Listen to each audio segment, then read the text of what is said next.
All right, very good. So today is a bit of a journal club. I'm just talking about an article that was in the JAMA Open Network, or JAMA Network Open. So it is a publicly available article. The link is right there. And it's about therapy dogs for anxiety in children in the emergency department. So the article is already uploaded to iEcho, so you can review that at your leisure. And this is just the study once again. So the background provided by the authors of this.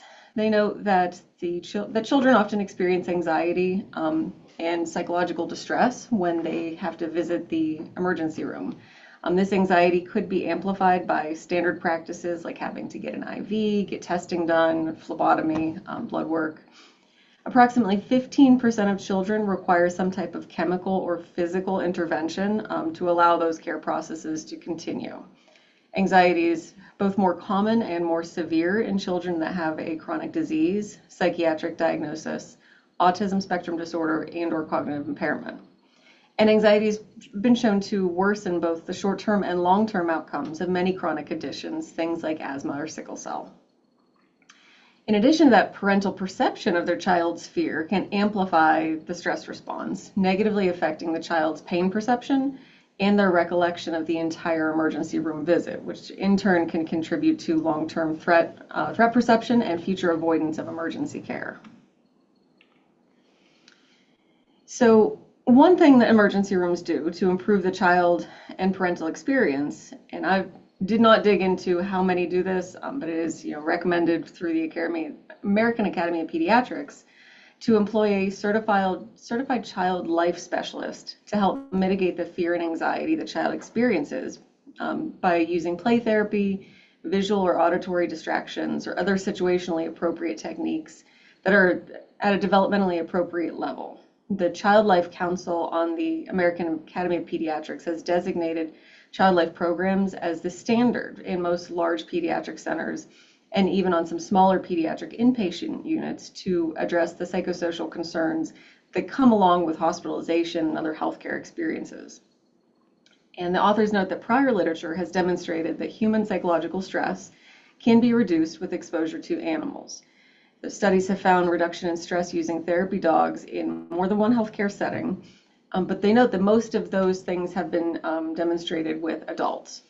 And in non-emergency settings, therapy dogs have demonstrated a larger effect size on anxiety reduction for children who are most vulnerable to anxiety or stress, such as those with psychiatric conditions, spectrum disorders, and chronic medical conditions. So for this study, they wanted to examine whether the adjunctive use of therapy dogs in the standard care, so care as usual with child life therapy, would reduce both child-reported anxiety and parent-reported child anxiety in the pediatric emergency setting. Their main study hypothesis was that pediatric patients with moderate to high anxiety levels would have a significant reduction in patient-reported anxiety using the visual faces scale after interacting with the therapy dog compared to care as usual. And again, care as usual is that child life specialist. Their secondary hypothesis was that a single exposure to therapy dog and handler would reduce the caregiver perception of the child's pain and anxiety. And it was a randomized clinical trial conducted from February 1st of 2023 to June 30th of 2024 at an academic pediatric emergency room at Riley Children's Hospital in Indianapolis, and approved and kind of overseen by the Indiana University School of Medicine's Institutional Review Board.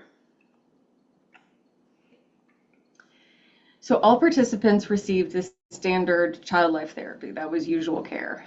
And the intervention group was randomly assigned to have exposure to a therapy dog and their handler for approximately 10 minutes. Exclusion criteria from this was any instances of violent behavior, intoxication by the parent or child, severe physical or cognitive limitations that would preclude any kind of sensory interaction with the dogs, any reported prior fear or adverse reaction to dogs in the intervention group, and a dog allergy or a chief complaint of asthma exacerbation with a dog as a known trigger. So a total of 40 kids landed in the control group and 40 in the intervention group. Anxiety was measured in the 0 to 10-point FACES scale, with 0 indicating no anxiety at all and 10 indicating severe anxiety. And they also looked at salivary cortisol concentrations. Researchers asked the child to rate their anxiety, a parent to rate the child's anxiety and stress and pain, and the child anxiety at time 0, so at baseline, was assessed by nurses in 20 of the children and by physicians in the remaining children. Measurements were obtained at baseline, so at 0 minutes, 45 minutes after the interaction with the therapy dog, and then 120 minutes for both child and parent.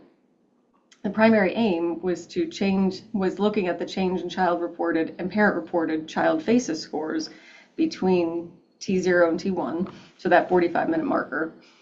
And prior work in adults had suggested that a 2.5 point change on the FACES scale is clinically important.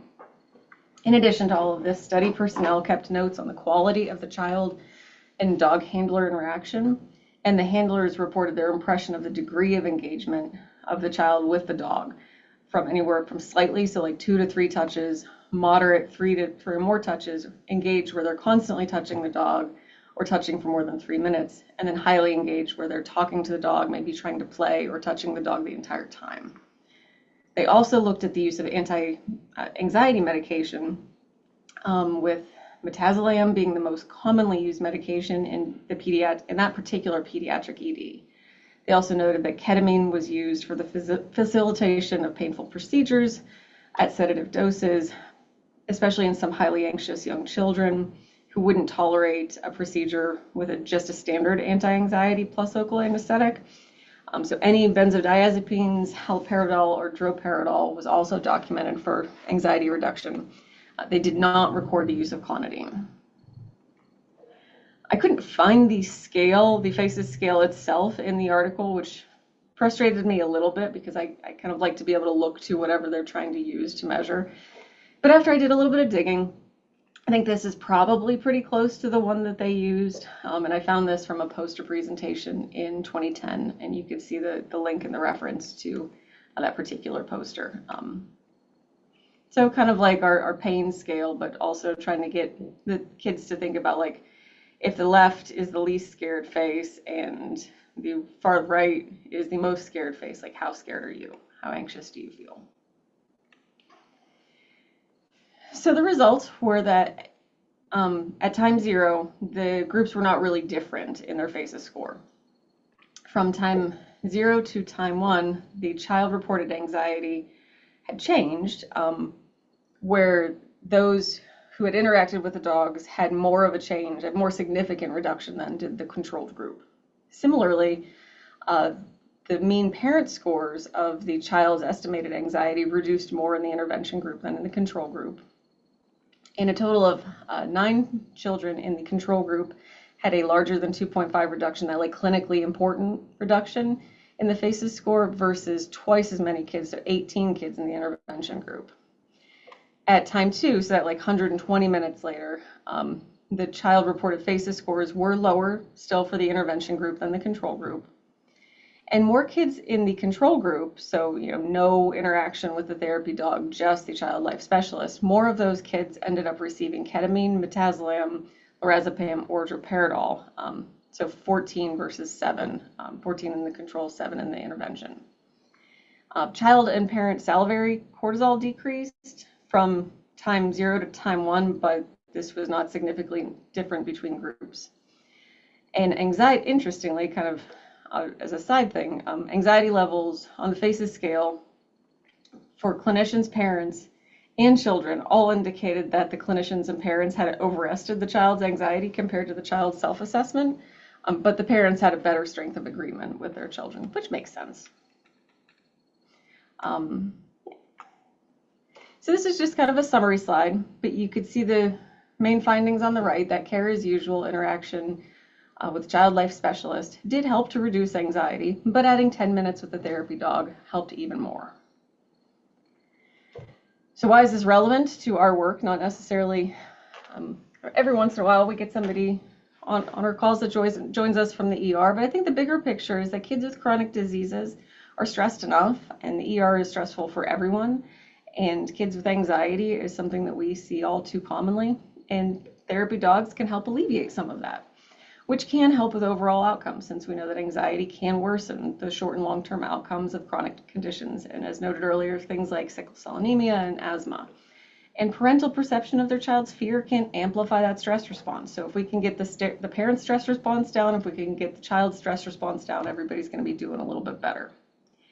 Limitations of the study is there wasn't a third control that had no interaction with a child life therapist, because that person is considered standard of care in a pediatric ED setting. So it wouldn't be fair to say, that from a standard ER that did not have that particular professional within there, that a dog is going to be better than that. Although I think it's pretty easy to assume that they are, since they're already better than standard care, which would be better than nothing.